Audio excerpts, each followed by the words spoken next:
Kayak apa cahaya iman ini? Nah, supaya bersinar, supaya tambah terang. Caranya mantapkan ibadah batin. Seperti apa? Sudah dijelaskan dalam keterangan yang dahulu, seperti ikhlas. Ikhlas itu termasuk ibadah batin. Selama ini kita beribadah karena takut neraka. Kada wani, kada sembahyang kena neraka mati. Nah, iya itu. Kada wani, kada berzakat kena bangkrut hartana ada. Jadi ibadah kita selalu demikian, dihantui dengan ketakutan-ketakutan. Kenapa kada puasa? Nah, kayaknya kehausan di akhirat kada puasa padang mahsyar. Selalu dengan ketakutan. Nah, ikhlas seperti itu walaupun sudah benar tapi mesti diperbaiki.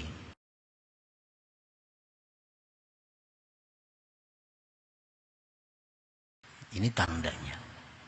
Apakah cahaya Islam yang di hati ini bersinar? Apakah cahaya Islam di hati ini redup? Bisa kita ketahui, bisa kita rasakan dengan melakukan ibadah zahir. Apabila kita melakukan ibadah zahir seperti berzikir, bersalawat, sembahyang, baca Quran, itu ada menemukan kelezatan, ada menemukan kenyamanan, ada menemukan kenikmatan. Pertanda bahwa cahaya Islam di dalam hati kita ini bersinar. Itu tandanya. Apabila kita dalam melakukan ibadah zahir tidak dapat kenikmatan, tidak dapat ketenangan, nah maka itu tandanya bahwa cahaya Islam dalam hati kita ini belum bersinar lagi.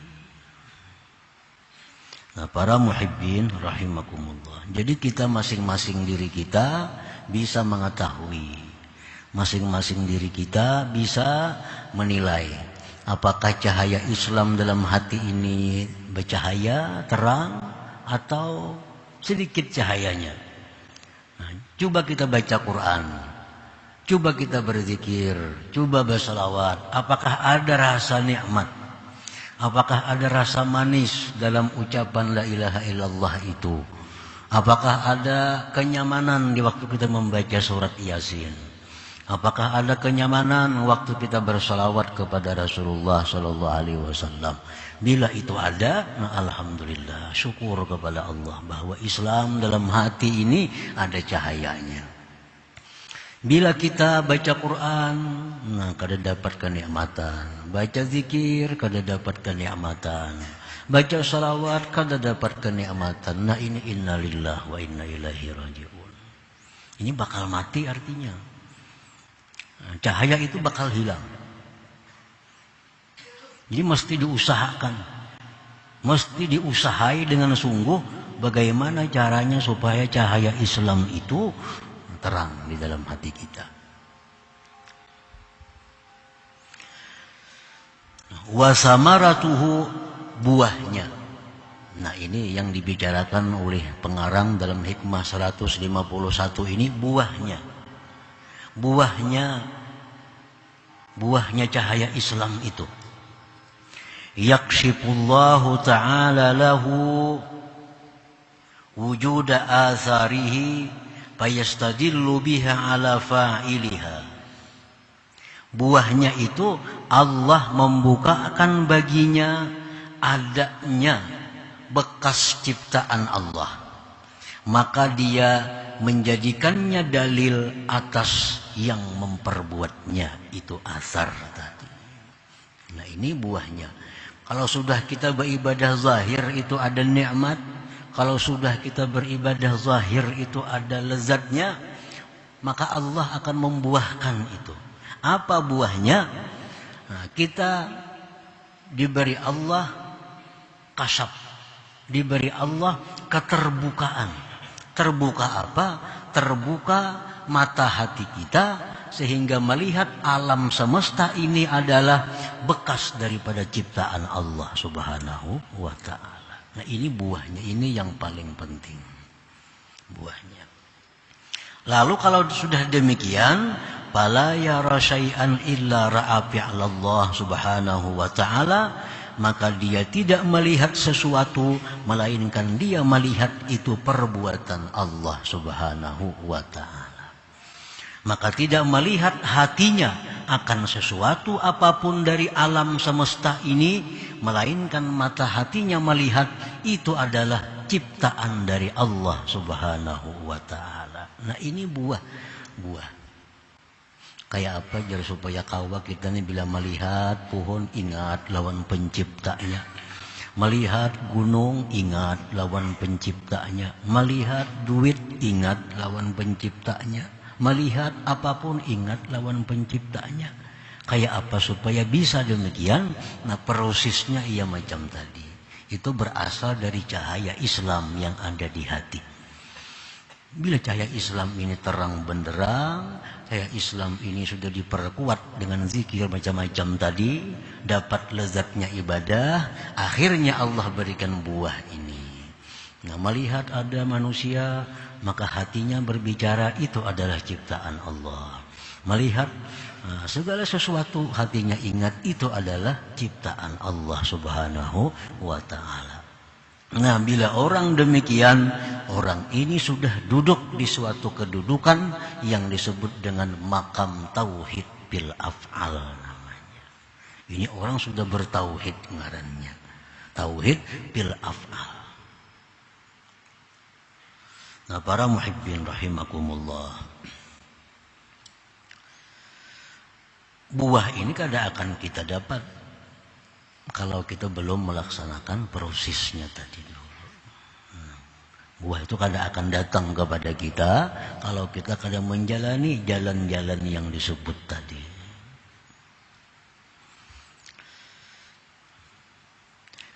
Man tahaqqaqa bihadzal maqam, orang yang sudah mantap dengan ini kedudukan. Orang yang sudah kukuh dalam kedudukan tauhid af'al. Orang yang sudah kukuh dalam kedudukan, dia tidak melihat sesuatu melainkan itu perbuatan Allah. Ini sudah mantap di situ. Nah, faqalbuhu salimun, maka hati orang ini salimun, selamat. Hati orang ini selamat. Selamat pertama min ta'yiril khalqi wa tawbihihi wa ihanatihi. Hati orang ini selamat daripada mencela makhluk, daripada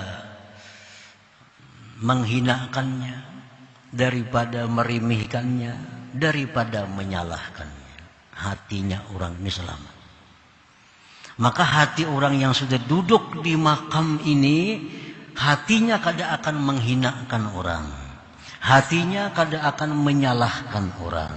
Hatinya kada akan merimihkan orang. Karena hatinya melihat bahwa itu adalah merupakan perbuatan dari Allah subhanahu wa ta'ala. Para muhibbin rahimakumullah. Kada ada lagi yang saling salah menyalahkan, tiwas maniwas, kenapakah ini, kenapakah itu, jakakah ini, kadakah itu. Nah kada mau lagi. Karena hati orang ini sudah salimun, sudah selamat dari yang demikian itu. Sebab hatinya sudah melihat, hatinya sudah menyaksikan apapun yang terjadi itu adalah merupakan fi'lullah, perbuatan dari Allah subhanahu wa ta'ala. Para muhibbin rahimakumullah. Hati orang ini selamat dari demikian. Wal hikdi, selamat daripada dengki, dendam. Hikdi, dendam. Kada mau lagi dendam.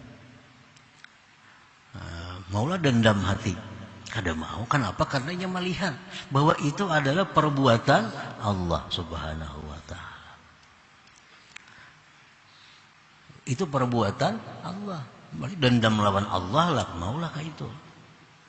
Makanya jar Nabi kita al-mu'min laisa bihaqud. Orang mukmin itu kada mau dendam. Kenapa? Karena hatinya melihat bahwa itu adalah merupakan perbuatan Allah subhanahu wa ta'ala. Adalah dengki kepada orang, kada ada. Adalah marah hatinya kepada orang, kada ada lagi.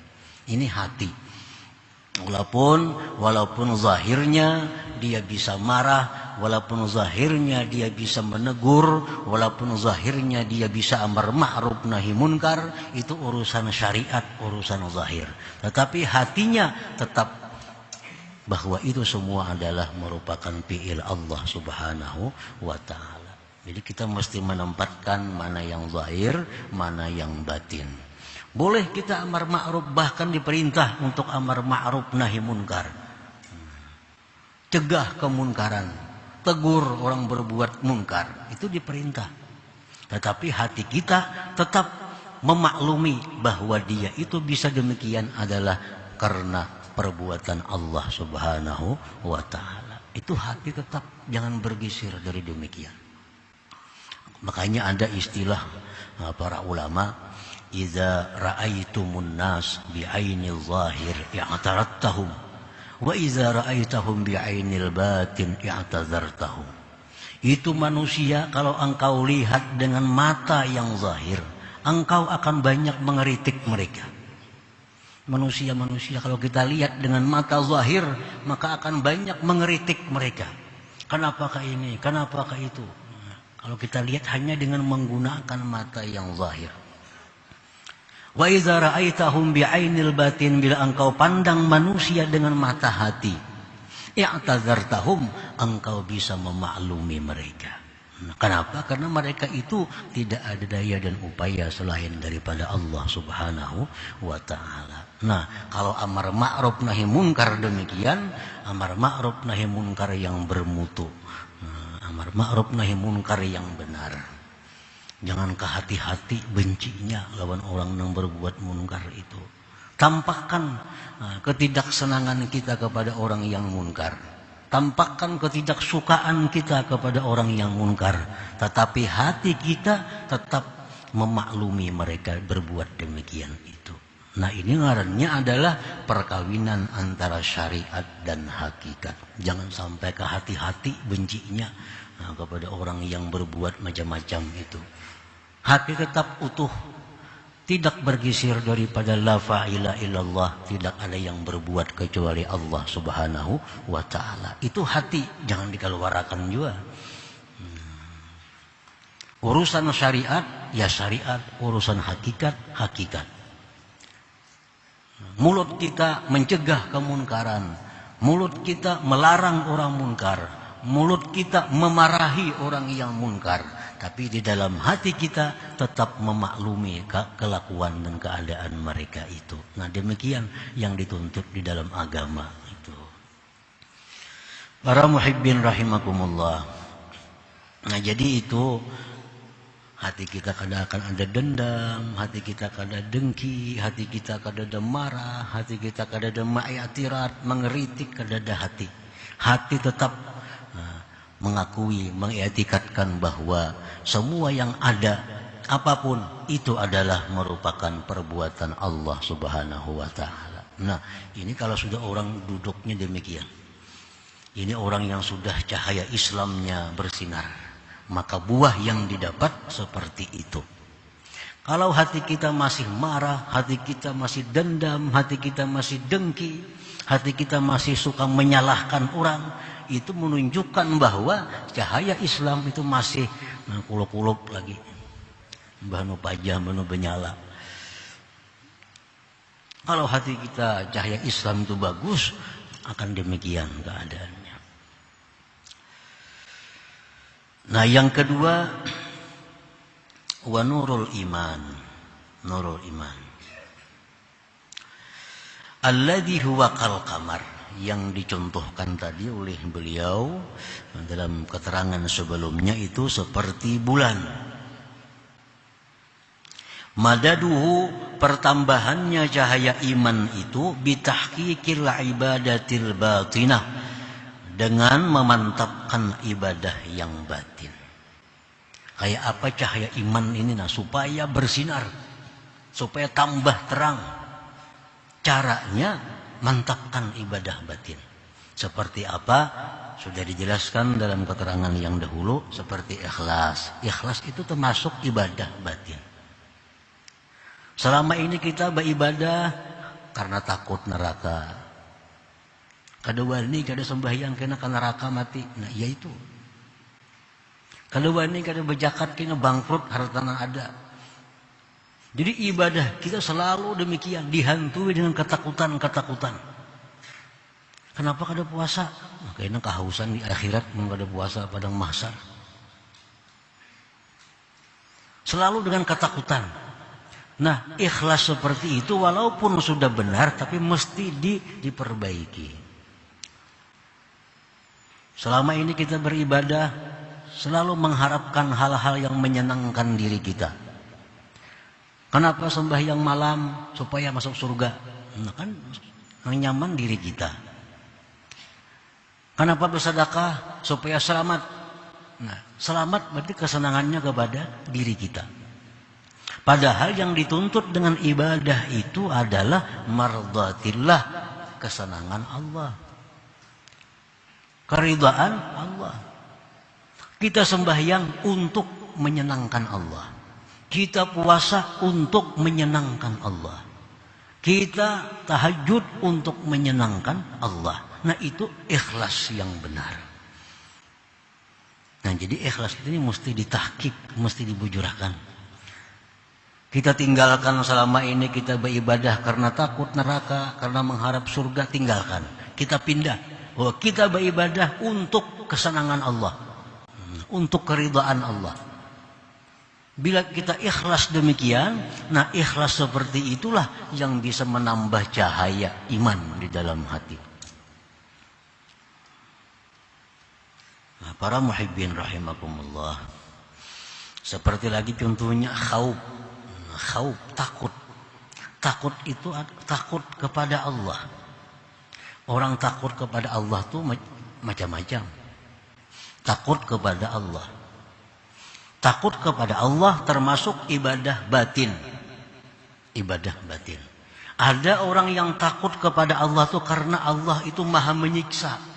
Dia takutan dengan Allah. Ada orang yang takut kepada Allah karena Allah bisa berbuat apa yang dia kehendaki. Kita yang hidup saat ini bisa mati kalau Allah menghendaki mati. Orang yang kaya saat ini bisa bangkrut sekejap mata kalau Allah menghendaki. Nah, takutan kita lawan Allah itu. Tapi takutannya karena demikian. Nah, walaupun itu sudah benar takutnya, tapi hendaknya takut kita mesti berpindah. Jangan takut karena itu kepada Allah.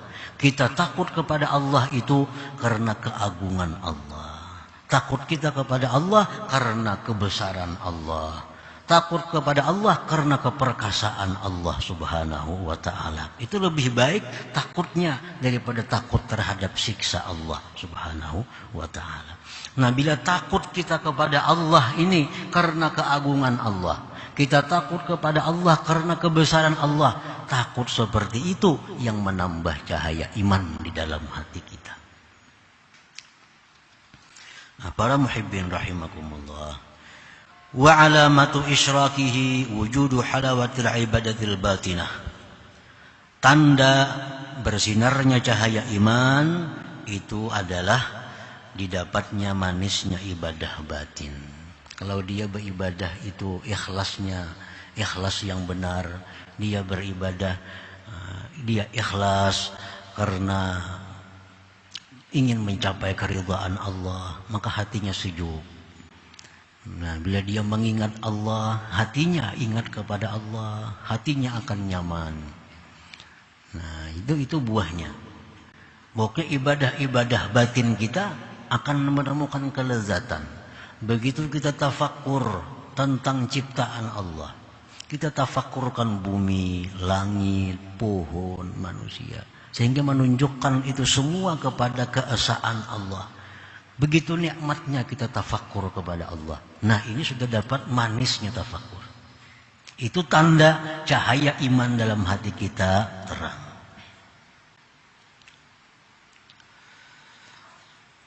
Wa samaratuhu, adapun buahnya.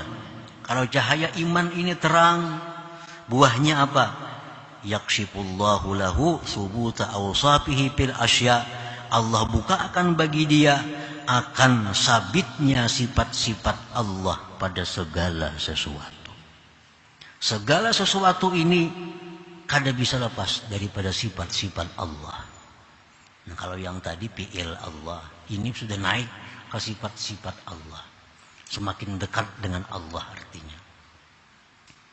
Fala yara syai'an, maka dia tidak melihat sesuatu apapun di alam semesta ini illa ra'a qudratallah bidzalika syai', melainkan dia melihat kudrat Allah pada sesuatu itu. Wa iradatahu iradat Allah, wa ilmahu ilmu Allah, wa hayatahu hidupnya Allah, ila akhir sifat. Nah, kalau dulu kita melihat sesuatu itu adalah fi'il Allah, ujar hati ini. Melihat kita burung, fi'il Allah. Nah sekarang lebih naik lagi. Kita melihat sesuatu, ingat, itu adalah tanda kudratnya Allah, iradatnya Allah, ilmunya Allah, hayatnya Allah, segala macam sifat-sifat Allah. Nah ini sudah lebih tinggi dari kedudukan yang pertama. Orang yang duduk di makam ini dinamakan makam tauhid bis sifat. Melihat apapun kita ingat bahwa ini adalah kudratnya Allah, iradatnya Allah, hayatnya Allah. Melihat langit, bumi, gunung, duit, makanan, apapun kita melihat, hati kita sadar, hati kita ingat ini adalah sifat-sifat Allah Subhanahu wa taala. Di sini kudratnya Allah, di sini iradatnya Allah. Tuhan kada iradat adalah makanan kadada. Kalau Tuhan kada hayat adalah dunia kadada. Nah, jadi semua itu timbul sifat-sifat Allah Subhanahu wa taala. Ini sudah buah orang yang cahaya imannya itu bersinar. Man tahaqqaqa bihadzal maqam, orang yang sudah mantap dalam kedudukan tauhid sifat ini, faqalbuhu salim, hatinya itu selamat minar riya, daripada riya. Nah, kayak apa cara membuangi riya? Ngalih, menghilangkan riya itu. Tapi kalau sudah kita duduk di makam tauhid sifat, maka riya itu akan hilang sendirinya. Kan riya itu mengharapkan pujian makhluk. Riya mengharapkan penghormatan makhluk. Riya mengharapkan balasan makhluk. Sedangkan hati kita sudah melihat makhluk itu kada berdaya. Makhluk itu adalah bekas. Makhluk itu adalah sabitnya kudrat iradat Allah Subhanahu wa taala. Buat apa lagi riya? Nah, kenapa kita riya? Karena kita belum sampai ke kedudukan ini. Dan sementara kita belum sampai ke sini, kita akan sulit menghilangkan riya dalam segala amal kebaikan itu. Nah, para muhibbin rahimakumullah, maka hilanglah dari hati orang yang duduk di kedudukan ini riya. Ada lagi riya, apa yang diriakan? Makhluk bisa berbuat apa ada makhluk itu? Makhluk memuji kita, Tuhan menghendaki juga memuji kita. Kalau Tuhan ada menghendaki memuji kita, makhluk kada akan memuji kita. Kita mengharapkan makhluk membalas. Kalau Tuhan kada menghendaki itu, kada akan membalas makhluk kepada kita. Nah, jadi kalau sudah demikian, riya kemana lagi bukanya? Kemana lagi larinya riya? Kada ada lagi. Dengan sendirinya, riya itu akan lenyap dari hati kita. Salimun minar riya, selamat daripada riya, wa hubbil jah war riasah, mencari kedudukan, mencari pangkat di manusia. Buat apa mencari pangkat di manusia, mencari pujian di manusia? Kalau Allah tidak menghendaki, kada akan mereka memuji kita. Wal i'timad ala ghairillah, selamat hati kita berpegang atas selain Allah. Wal unsi bi khalqillah, selamat hati kita daripada jinak, senang dengan makhluk Allah Subhanahu wa taala.